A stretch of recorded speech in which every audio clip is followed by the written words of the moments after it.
Sampurasun jamaah anu kaasih di lebet Gusti Yesus. Langkung ti payun urang ngaturkeun puji sinareng hormat kalinggih Gusti anu Maha Suci, rehna ku pangersa ajeunna urang sadayana tiasa dina danget ieu tiasa kumpul deui dina raraga ibadah dinten Minggu kaping 17 Juli 2022. Mugia urang sadayana aya dina ginanjar kawilujengan di lebet Gusti Yesus Gusti urang sadayana. Satu acan urang ngawitan bade diaos sababaraha pokok-pokok warta jamaah. Babakti ka minggu kagenep saparantos Pentakosta dinten ieu 17 Juli 2022 kalayan jejer ulah ngantepkeun pepeling pangeran. Babakti kahiji dina basa Sunda tabuh 7 enjing sacara onsite. Babakti kadua dina basa Indonesia tabuh satengah 10 enjing sacara onsite sareng online. Babakti kahiji sareng kadua dilayanan ku Bapak Pendeta Firdaus Yohanes Naiman MSI. Babakti pemuda remaja dinten ieu tabuh 11 siang sacara onsite di watesan kanggo 20 jalmi. Kalayan jejer dialah sang sumber hikmat. Dilalayanan ku Pendeta Obertina M. Johanis MTH. Babakti pra remaja gabungan Kebon Jati sareng Situ Saeur dinten ieu tabuh 7 enjing sacara onsite kalayan jejer aku dan kemandirianku mengelola uang jajan dilalayanan ku Kang Bambang Sutrisno. Babakti sakolah minggu gabungan Kebon Jati sareng Situ Saeur dinten ieu tabuh 7 enjing sacara onsite sareng tabuh 8 enjing sacara online kalayan jejer berani menjalankan kehendak Tuhan. Babakti minggu ke-7 saparantos Pentakosta kaping 24 Juli 2022 kalayan jejer demi kasih, kebenaran dan keadilan. Babakti kahiji sareng kadua dilalayanan ku Pendeta Winda Yustanti SSI. Wartos ti panitia pemilihan penatua sareng pengawas perbendaharaan jemaat GKP Bandung. Kanggo kaperyogian pemilihan penatua sareng PPJ secara online diperyogikeun nomor handphone sareng alamat email ti jamaah anu baris milih. Hiji pamilih hiji alamat email atanapi minimal hiji email kanggo sakulawargi pamilih. Kanggo nu teu kagungan baris di fasilitas baris di fasilitasan sareng dibantos ku panitia sareng pengurus sektor. Kukituna dipiharep rempuk jukung ti jamaah sareng pengurus sektor sareng komisi kanggo ngalengkepan data kasabit sasarengan sareng wawakil panitia di sektor sewang-sewangan. Wartos ti Komisi Pelayanan Perempuan dina raraga Hari Perempuan, Komisi Pelayanan Perempuan baris ngayakeun icalan tuangeun dina dinten Minggu kaping 17 24 sareng 31 Juli 2022 sareng sena babakti kahiji sareng kadua neda pangrojong ti jamaah. Wartos ti Komisi Pria kalayan Sukawingah ngulem kaum pria GKP Bandung kanggo hadir dina kagiatan pendalaman Alkitab PA anu baris dilaksanakeun secara onsite di Bumi Kulawargi Bapak Firman tetapi Bapak Ferry Egne dina dinten Kemis 21 Juli 2022 tabuh 7 wengi dilalayanan ku Pendeta Albert Naibaho MSI. Jamaah anu dirawat di rumah sakit diserat Ibu Tin Wartini dina dinten kamari sonten puji Gusti parantos tiasa mulih deui ka bumi. Kangge jemaah anu di bumi mugia jamaah ngiring ngadoakeun oge anggota jemaat anu udur atanapi sanesna.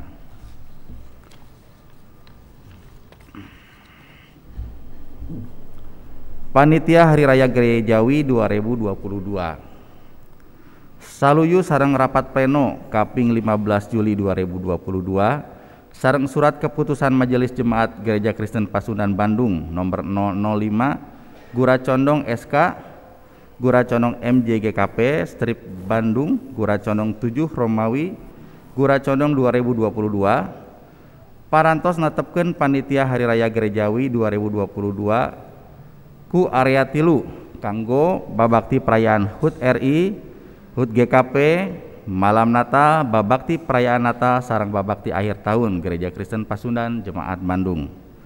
Daftar nami panitia tiasa ditinggal dina warta jamaah. Wartos tina sidang sinode K24 salapan GKP. Ngalangkungan sidang sinode K20 salapan GKP kaping 12 dugi ka-15 Juli 2022 di Zuri Resort Cipanas.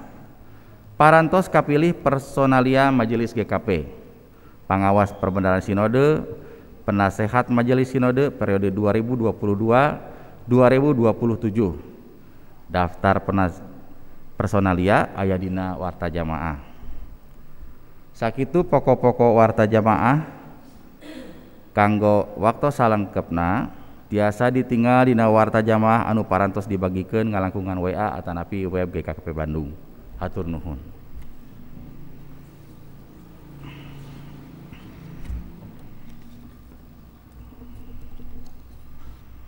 Urang lebet di ibadah. Mangga urang lalebet kana babakti kalayan nyengkatkeun panon sareng hate anu muser ka payuneun Pangeran Mahasuci. Sumbering hirup urang. Geura cengkatkeun rarai sareng jiwa ka Pangeran anu pinuh ku welas asih. Nyidurkeun sumanget sareng panangan baris kamulyaan Pangeran, sumbering kakuatan urang. Geura baruka pipikiran sarta untun kekecapan anu ngagungkeun asma Pangeran. Nyamantena anu jadi panulung sarta juru slamet urang.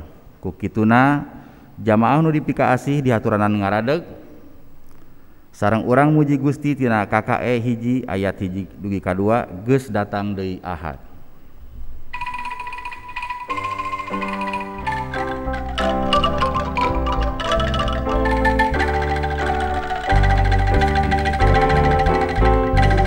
Datang deui Ahad, poe kabungahan,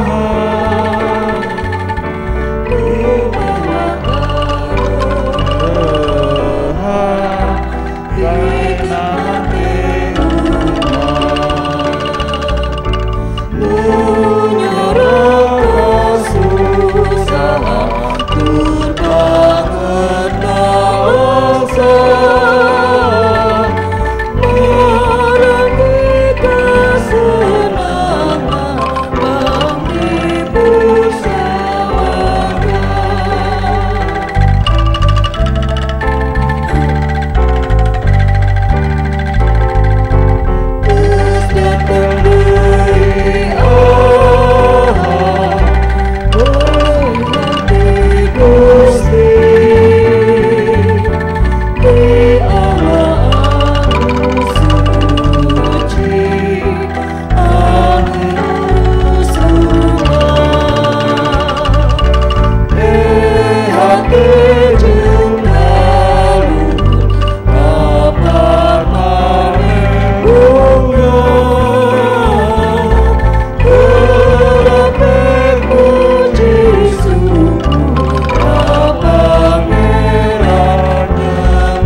Sih pitulung Allah Rama, parantos dipaparinkeun ka urang ku jalan kasalametan ti Yesus Kristus. Amin. Amin. Sih kurnia sareng kakertaan ti Allah Rama urang nyarengan ka para sadere. Puji syukur ka Pangeran anu parantos nika asih ka urang di lebet Yesus Kristus sarta parantos ngahijikeun urang di lebet karya Rasul. Ayat tulugu dina babakti minggu ieu dibantun tina Siloka 13 ayat anu ka-14 anu kieu unggalna. Piulang tinu budiman ibarat cinyusu ngaburial terus, bisa jadi jalan pisalameteun tina bahaya.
Jamaah diaturanan cali.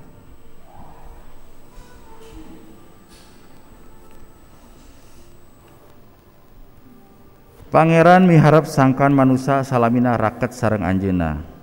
Yesus Kristus ngandika, sing tetep pageuh muntang ka kami oge moal ngalesotkeun. Moal ngalesotkeun marane. Pamohalan dahan bisa buahan lamun teu napel kana tangkal nama. Kitu oge marane. Bisa buahan soteh lamun tetap ngahiji jeung kami. Lamun manusia nebihan pangeran sarta cicing di saluareun anjeunna, pinangtos manusia bakal leungit kawawuh ka pangeran sareng kana pangersana. Pipikiran, kecap saur sarta paripolah manusia bakal dikotoran ku nafsu anu taya wates wangeuna. Kukituna jadi ngotoran dirina, sasamana sarta kahirupan kagungan pangeran. Nya ieu dosa manusia lamun diantep baris ngajeret sarta ngabinasa diri manusia. Kanyataan kitu estu ngajahetkeun manah pangeran. Sabab manusia tinangtu bakal binasa. Namun pangeran teu ngersakeun manusia binasa ku karana dosa-dosana. Tapi anjeunna miharep sangkan manusia tetep harirup. Kitu margina pangeran nyaur urang jalma-jalma dosa. Malar daratang nyaketan anjeunna sangkan urang ngamilik hirup anu teu kakurangan naon. Mangga urang madep ka anjeunna kalayan ngaraku sagala dosa urang.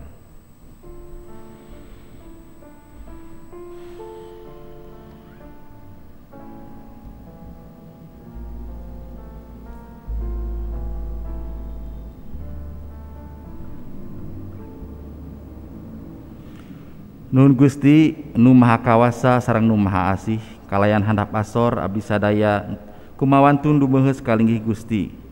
Rehna rumaos abdi teh jalmi dosa. Ibarat domba nu lempang nurutkeun karepna sorangan. Abdi sadaya rumaos parantos ngarempak timbalan Gusti. Abdi rumaos teu ngalampahkeun sugri nu dikedahkeun ku Gusti. Tapi abdi migawe anu ku Gusti diwagel pisan. Abdi rumaos teu gaduh kakiatan geusan ngalampahkeun pangersa Gusti. Nanging abdi terang nun ama nu sifat welas demi pangersa Gusti. Ieu teh sanes supada sugri anu dilampahkeun dosa tea tiwas. Nanging sawangsulna Gusti ngersakeun anu daroraka teh tarobat sareng harirup.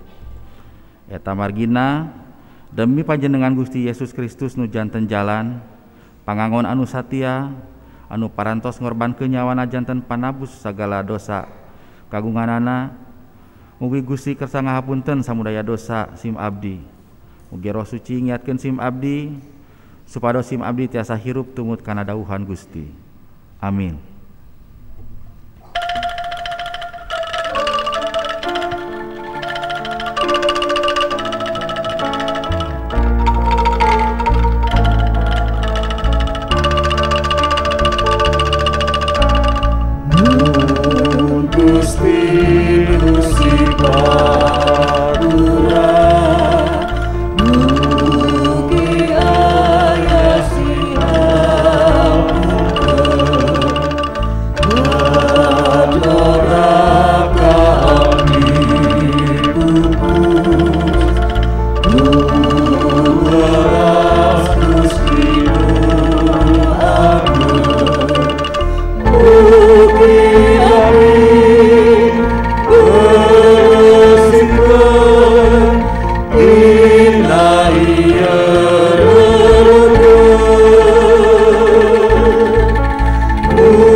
Jemaah mangga urang sami-sami ngadeg.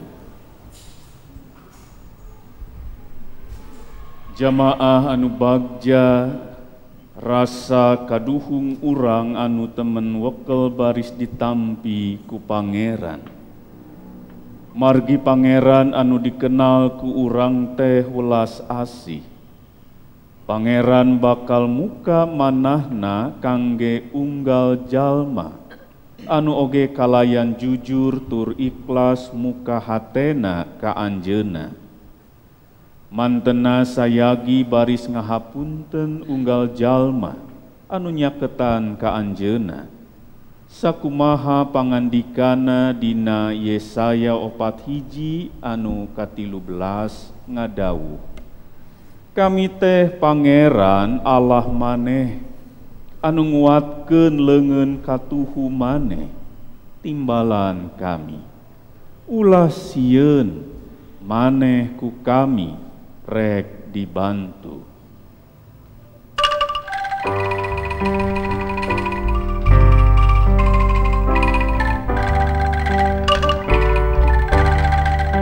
Sing abdi lagu terpuji sembah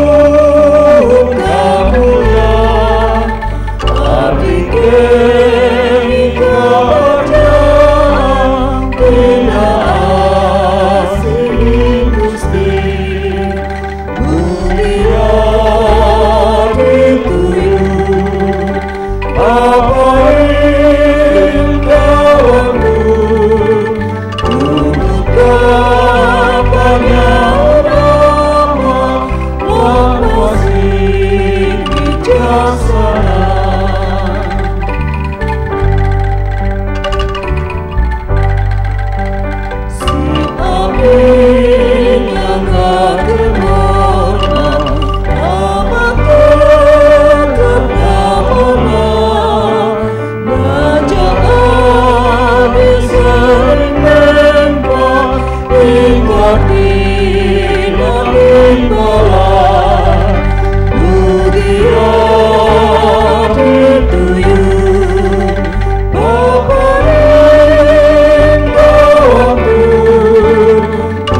Jamaah masih tetap ngadeg.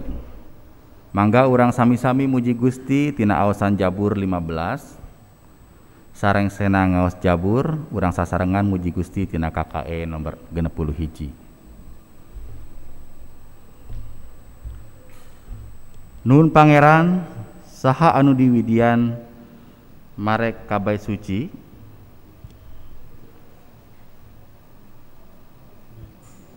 Saha anu kenging ngabakti di Sion gunung suci Gusti. Nyaeta anu dina sagala hal tuhu ka Allah anu salawasna migawe bener jujur satarabasna dina nyarita. Jalma nu tara mitena kabatur tara hasud tara ngagogoreng tatangga. Mika jua jalma anu ditolak ku Allah ngajinan kanu satuhu ka Pangeran kana janji tara jalir senajan matak rugi ka dirina. Mun nginjem tara ngarah hati tara daek disogok sina nyelakakeun nu teu salah jalma nu kitu lampahna bakal tentrem salawasna.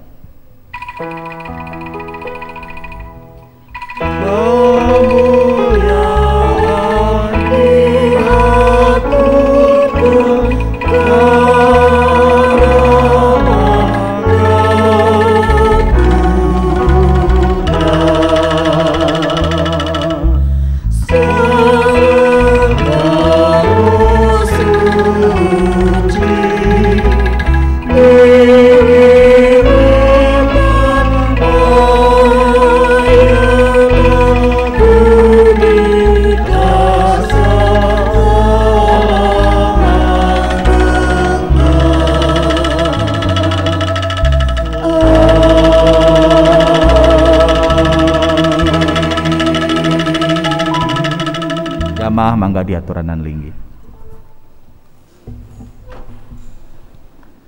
Jamaah Gusti, ayeuna urang sami-sami ngaguar kajembaran kitab suci. Aosan dinten ieu ti kitab Amos. Amos 8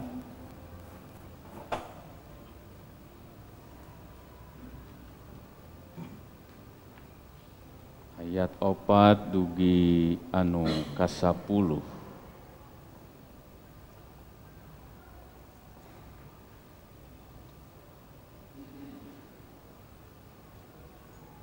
Amos 8 ayat 4 dugi anu ka-10.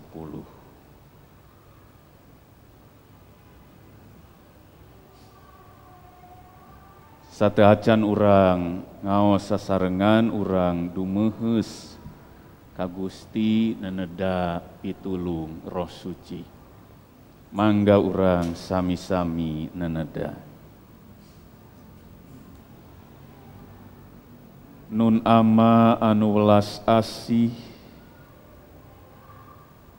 Ama anu ngaraksa ngariksa kahirupan abdi sadayana.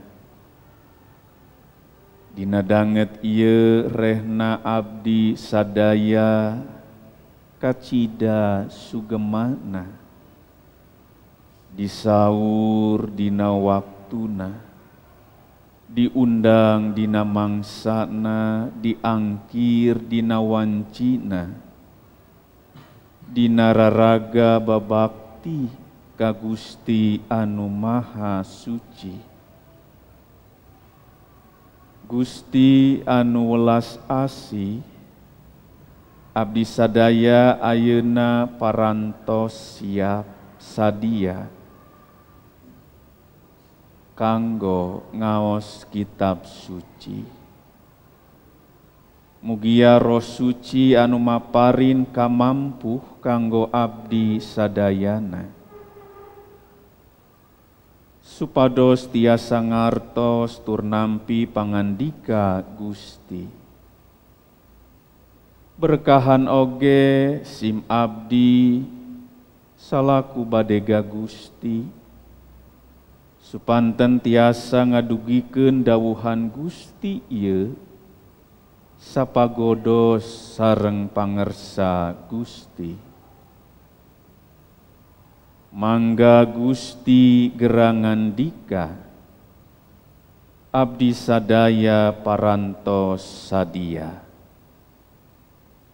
Amin.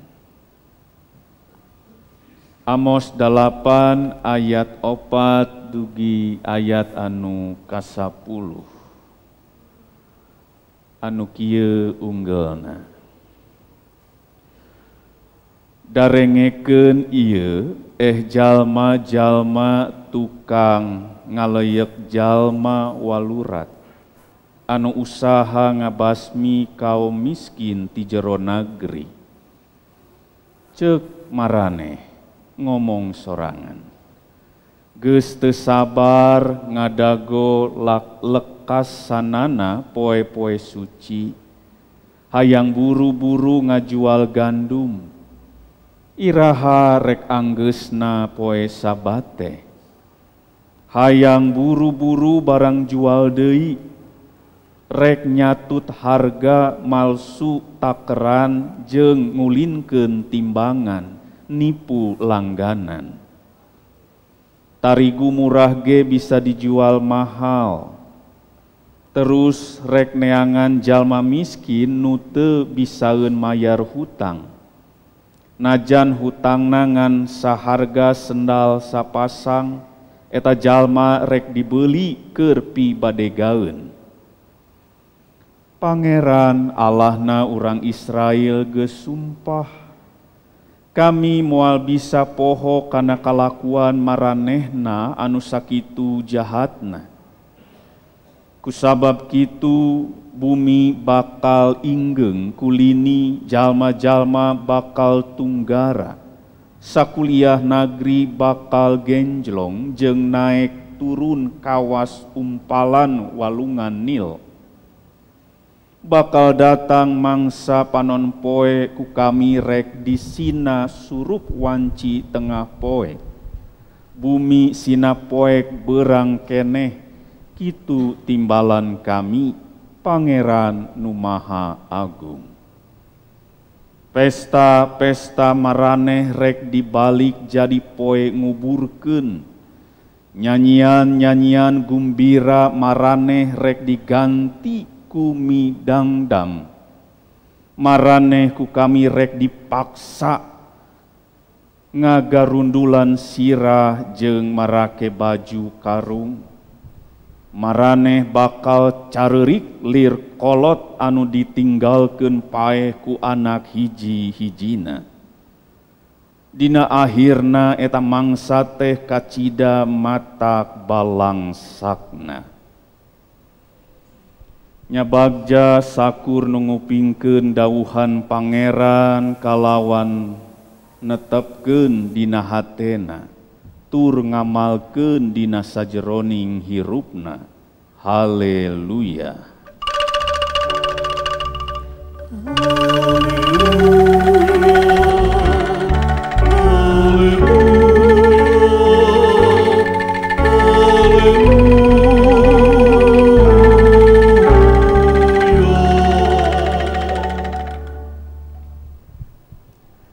Jamaah Gusti ngaran hirup mah kudu bisa diatur ku jujur, dipinuhan ku syukur, nurut kanu ngatur. Diatur ku jujur, nya hirup mah da kudu jujur, ulah ngabohong, ulah nipu, ulah curang. Kudu bener dina ucapna, bener dina lampahna, jujur dina hirupna. Ngaran hirup ge kudu dipinuhan ku syukur. Ulah ngarasula wae, ulah ngeluh wae keripuh. Ngaran hirup kudu nurut kanu ngatur nu ngaturna saha nya Gusti Allah urang. Diatur ku Gusti pasti moal ancur. Diatur ku Gusti pasti lengkah urang jauh ti salah. Ngaran hirup sakali deui kudu bisa diatur ku jujur, dipinuhan ku syukur, nurut kanu ngatur. Nanging jamaah Gusti dina kahirupan zaman kiwari, jujur teh jadi langka. Jujur teh jadi hese.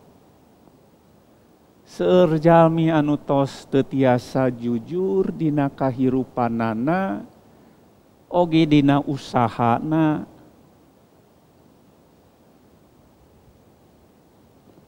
Aya ungkara anu kieu, sabuni-bunina anu ngising pasti bakal kanyahoan. Sanajan dibunian atawa disumputkeun oge ari laku lampah anu goreng mah awal akhir sok kudu kanyahoan bae. Sok rek nyumputkeun naon, rek di mana, rek di ruang di mana, rek jauh, rek jero, rek bunyi, pasti kanyahoan. Jalma nu ngabohong, jalma nu teu jujur, moal aya anu bunyi ti Gusti mah. Da Gusti mah maha uninga baris nyaho sagalana. Moal aya anu bunyi. Urang apal eta moal aya anu bunyi ti Gusti. Nanging seueur jamaah Gusti anu kapok henteu. Sieun henteu. Ngaran manusia mah sok angger wae, sok beuki maceuh geus salah teh. Apal teu bener tapi tetep dikeureueuh. Teu meunang eueuh jeung sok riweuh ku banda jeung hirup batur. Naha batur mah bisa maju urang henteu. Kumaha carana? Rek teu jujur we.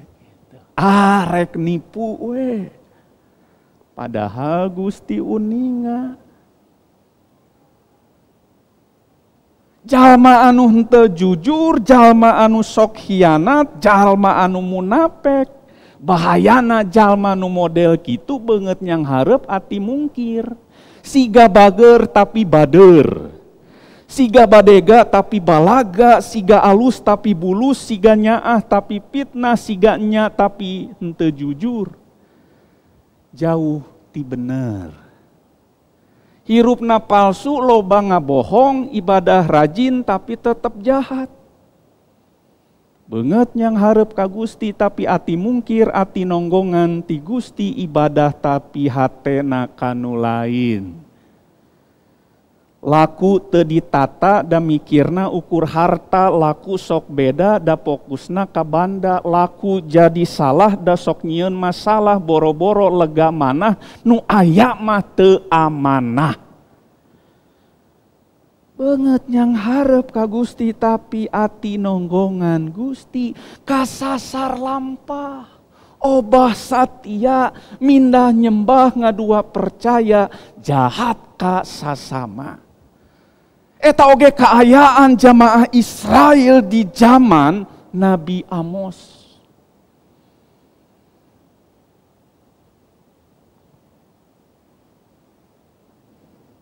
Amos 8 anu kaopat kieu.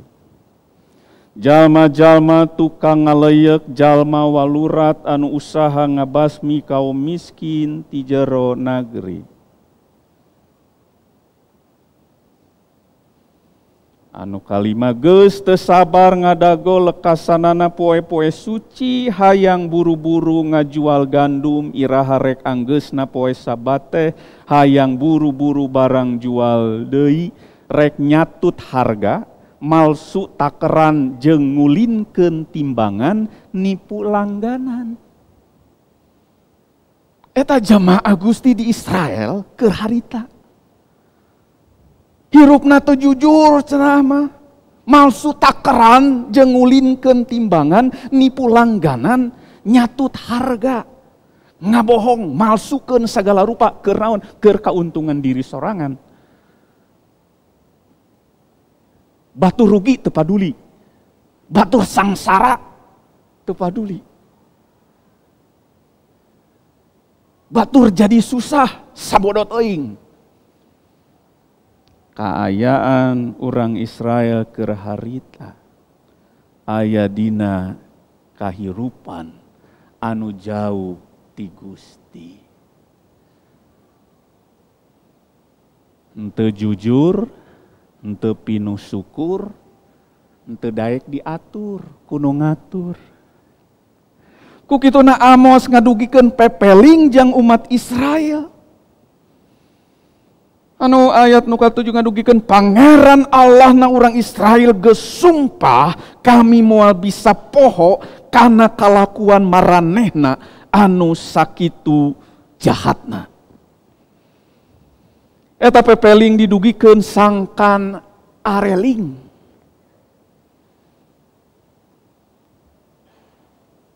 Panggeuing sangkan nyaring. Sabab mun teu sadar mun terasa sasar lampah. Amos ngadugikeun kieu saurna mah mun tetep sasar lampah teh jalma-jalma bakal tunggara. Sakuliah negeri bakal genjlong jeung naik turun kawas umpalan walungan Nil. Pesta-pesta maraneh rek dibalik jadi poe nguburkeun. Dina akhirna eta mangsa teh kacida matak balangsakna. Jadi pepeling Amos eta ngemutkeun bangsa Israel ulah nepi ka kaduhung, ulah nepi telat, ulah nepi kajadian katunggaraan eta panghukuman eta. Ulah nepi sangsara keuna ku sangsara nu pohara. Ulah nepi kasiksa.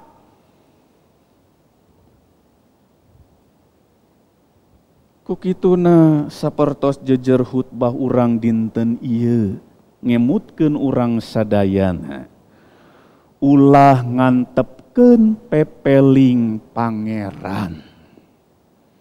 Ulah ngantepkeun. Ulah sok heuras.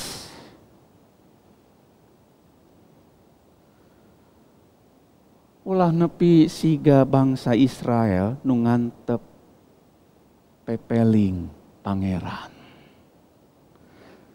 Maranehna nyaho salah, maranehna nyaho eta teh teu bener, maranehna nyaho eta. Tapi teu sadar-sadar.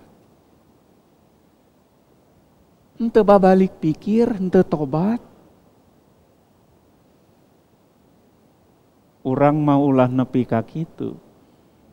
Ah henteu Pak Pendeta. Abdi mah da resep muji. Abdi mah resep ngalayanan Pak Pendeta, rajin ibadah oge. Mere persembahan tara kaliwat. Aktif abdi mah di gereja oge. Tapi sapopoena naon? Janji rek satia loba alesan. Janji rek taat ukur carita. Janji rek nyembah tapi nambah dosa.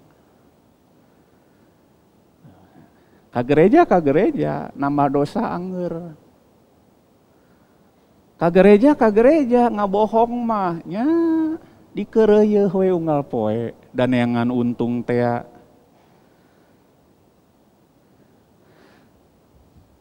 Ka gereja maka gereja, tapi sabda pangeran dianggap runtah, pangandika Allah dianggap biasa.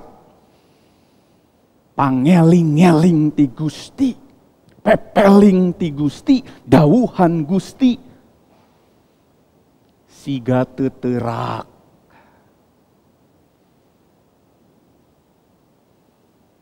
Ngabuka hate urang.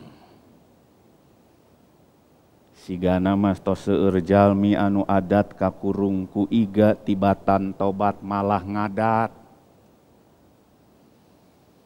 Tibatan ngaku salah malah pundung. Pundung, bendu, belik. Tibatan eling kalah maling gitu ya. Tibatan sadar kalah udar satia. Baongna teu beak. Jamaah Gusti, bangsa Israel siga kitu, baongna teh teu beak-beak. Bolak-balik dekok we dina dosa eta deui dosa eta deui. Dikeureuh dosa teh. Da urang oge sok kitu nya bawongna teu beak-beak. Salahna henteu leungit-leungit, jahatna nambahan terus. Dosana henteu ngurangan, ngalajur nafsu ngudag kahayang. Ngarugikeun batur, nyangsarakeun baraya.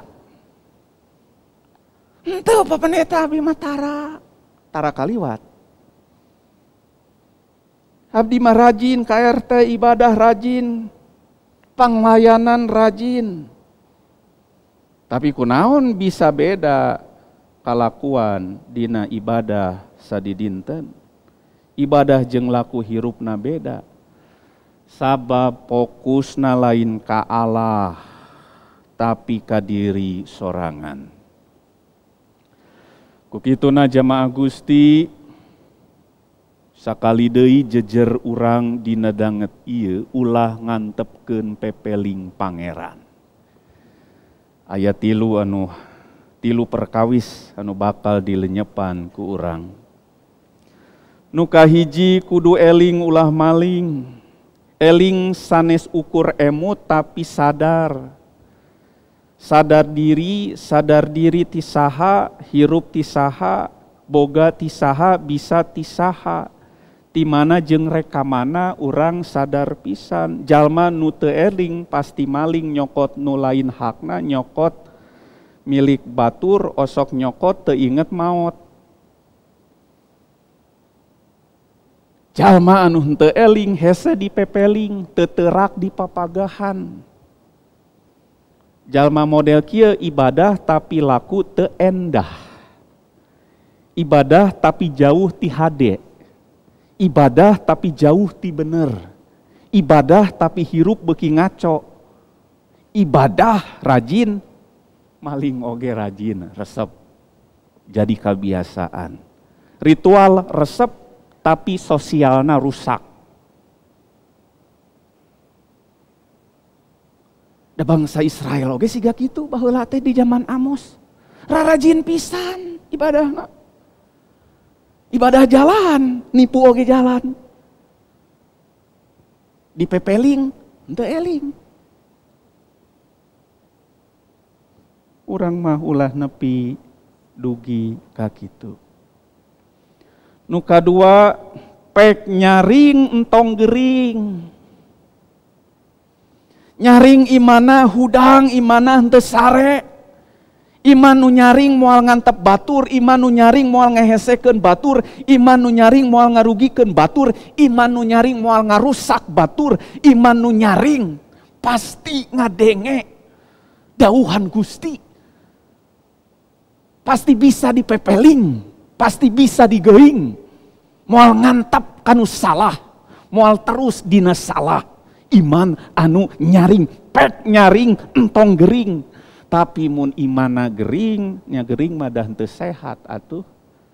Ai iman anu henteu sehat mah hirupna oge loba kapusing, seueur karungsing, resepna murang maring. Nah, cek barudak zaman kiwari mah aku kituna papan eta kudu loba healing cenah. Balik healing duit beak jadi pusing deui. Mun geus pusing deui murang maring deui. Anu katilu gerak sadar ulah nyasar. Sasar lampah eta bahaya. Naon bahayana? Na bisa cilaka, bisa sangsara, bisa tunggara. Cek Amos mah cenah bakal balangsak umat Israel teh. Lamun teu sadar. Israel geus sasar lampah. Bahasana sok nyampah. Kalakuanana siga runtah. Nyieun batur teu betah. Imana osok motah. Boa-boa kitu oge urang sadayana.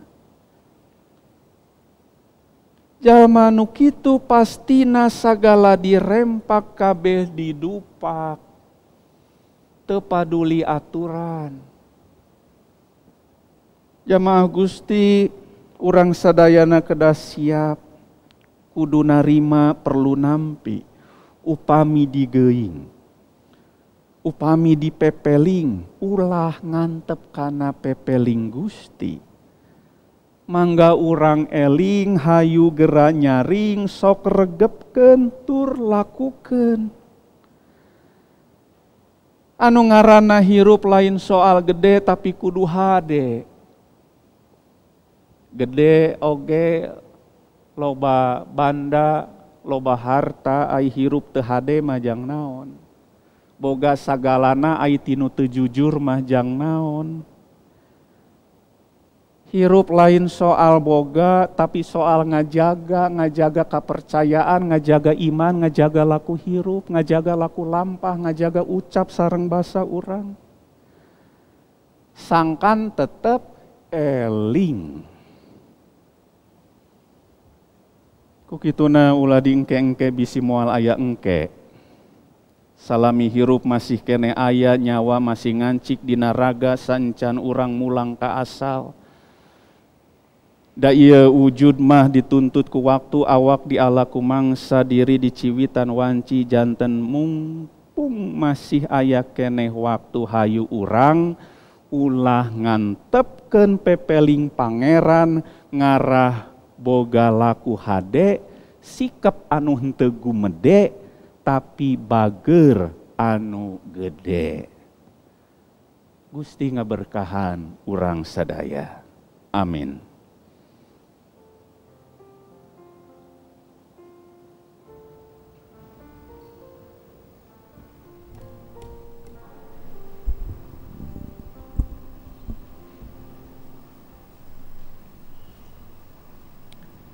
Jamaah dihaturan ngadeg.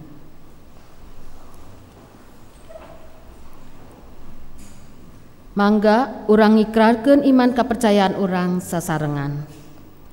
Sim abdi percanten ka Allah Rama anu maha kawasa anu ngadamel langit sareng dunya sareng ka Yesus Kristus putrana anu nunggal Gusti abdi sadaya anu dikandungna ti Roh Suci dibabarkeunana ku lanjangnya eta Maria anu disangsarana keur mangsa pamarentahan Pontius Pilatus digantung dina salib pupus sasta dikurepkeun lungsur kana karajaan maut dina dinten anu katilu gugah deui tinu maraot munggah ka sawarga linggi di tengenan Allah Rama anu maha kawasa. Tidinya anjeunna bade rawuh deui baris ngahakiman nu harirup sareng maraot. Sim abdi percanten ka Roh Suci, gareja anu suci tur umum, kasatunggalanna jalmi anu saruci, panghampurana dosa, pihudangeunana anu maraot sareng hirup anu langgeng. Amin. Jamaah mangga calik. Mangga urang nyanggakeun pangbakti syukur urang kalayan ngemut pangandika Pangeran anu unggelna. Abdi sejamu jika Gusti sabuled hate, nun Pangeran Allah abdi seja ngabewarakeun kagungan Gusti sapapaosna. Tina Zabur 86 ayat nu ka-12. Jamaah tiasa nyanggakeun pambakti dina amplop kalebet kotak anu aya di payun anu tos disayagikeun atanapi tiasa scan barcode anu napel dina sanandean kursi sewang-sewangan. Salami pangbakti ieu lumangsung samantawis pangbakti dikempelkeun jamaah maruji Gusti ti KKE 12 bait kahiji sareng katilu. Mulyakeun Allah Pangeran.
Jamaah di haturan ngadeg, urang sami-sami ngadoa nyanggakeun pangbakti urang.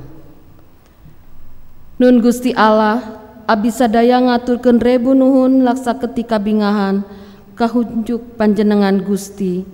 Wiresi kurnia sareng berkah anu parantos abdi sadaya tampi dugi ka dinten ieu. Abdi yakin sareng percanten eta sadaya teh asalna ti Anjeun. Kumargi kitu abdi sadaya dumehes nyanggakeun pangbakti ieu wujud rasa syukur abdi ka Gusti.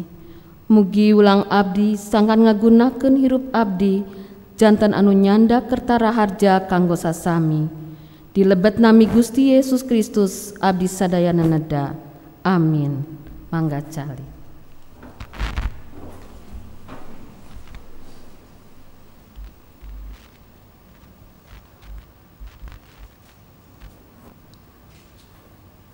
Jamaah Gusti sumangga urang sami-sami ngadua sapaat.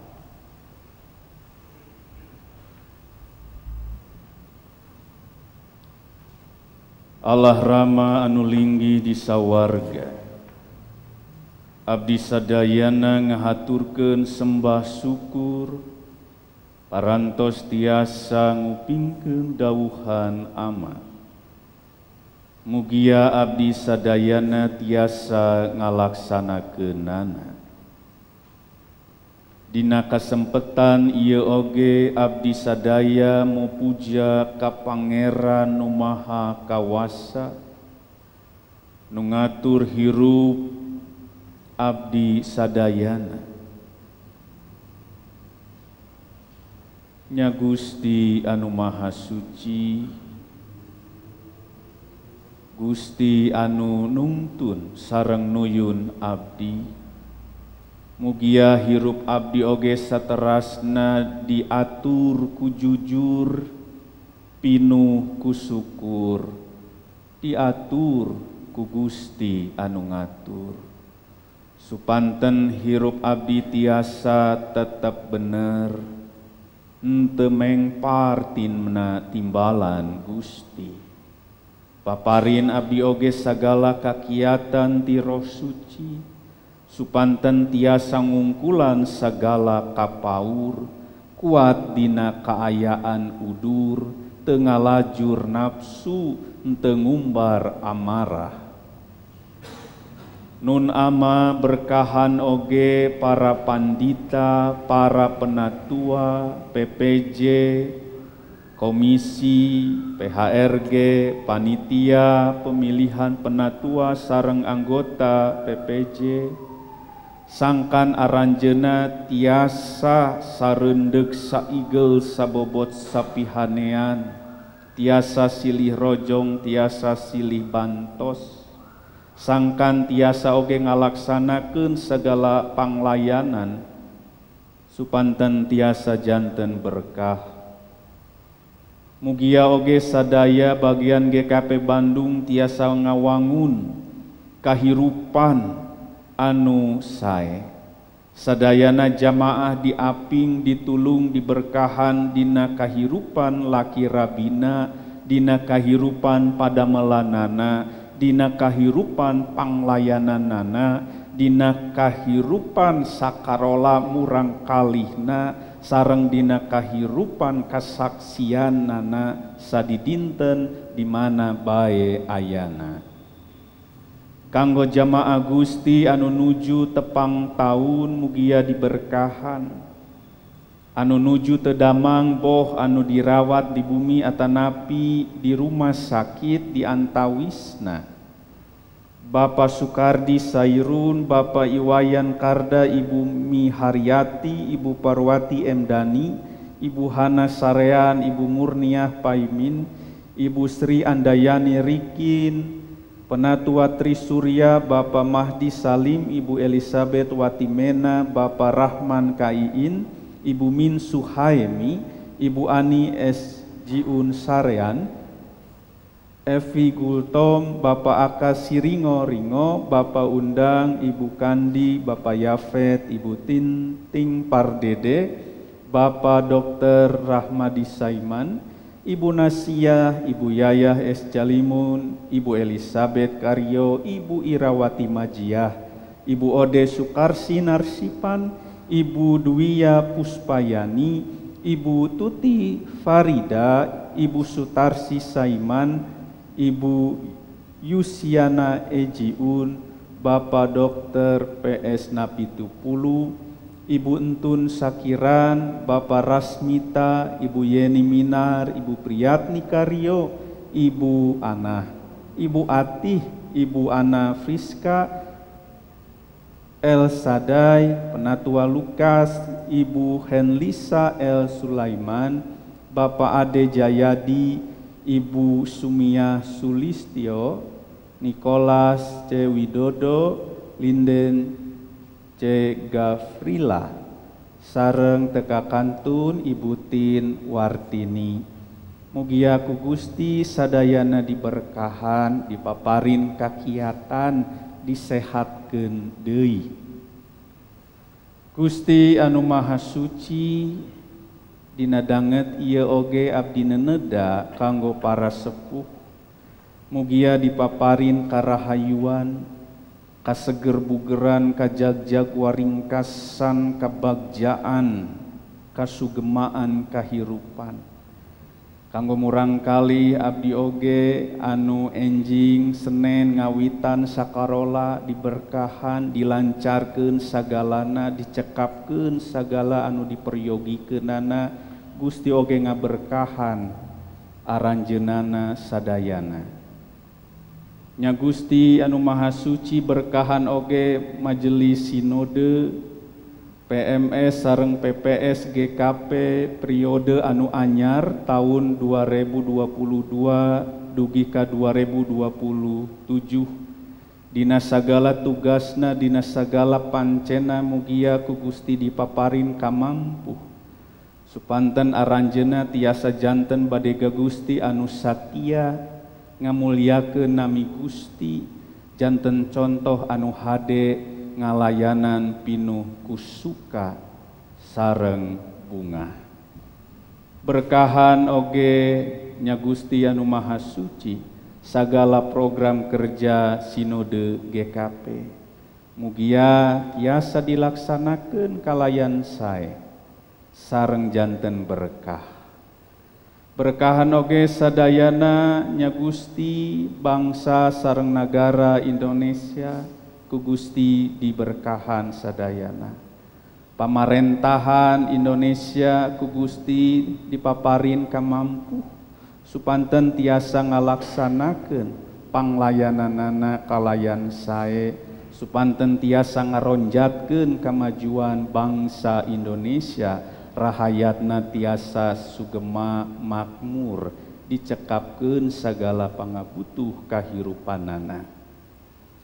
Ama anu jumeneng raja ti sagala raja, salajengna abdi oge dina danget ieu bade ngadua sakumaha anu parantos diulangkeun ku Gusti Yesus, doa nun ama sasarengan.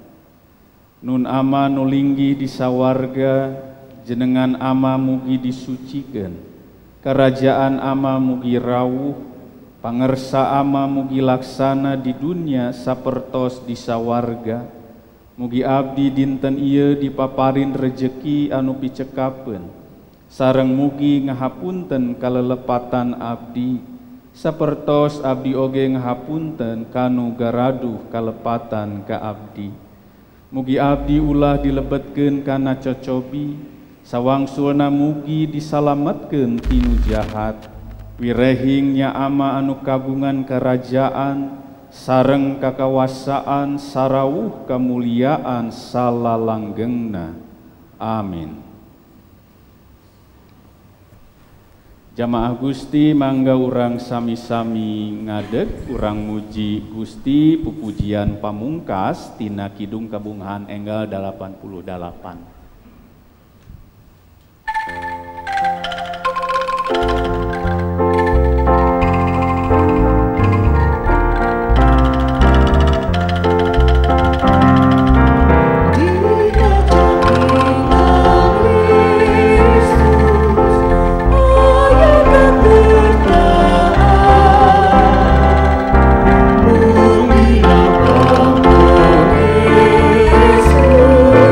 Oh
Jamaah Gusti bralmiang dilebet kertara harja sareng pilampah pangandika pangeran. Ulah ngantepkeun pepeling pangeran ngarah boga laku hade sikep nu teu gumede bager anu gede. Kukituna kudu eling ulah maling pek nyaring entong gering geras sadar ulah nyasar. Sangkan hirup jadi berkah lain ukur ibadah ritual tapi oge ibadah sosial. Gera tarampi berkah pangeran. Pangeran angka tipayun baris nungtun aranjen. Pangeran angka tipengker baris nguatkeun aranjen. Pangeran aya di sakurulingeun aranjen baris ngaraksa ngariksa sarta mulasara aranjen mangsa kiwari dugi kasalalamina. Haleluya. Amin.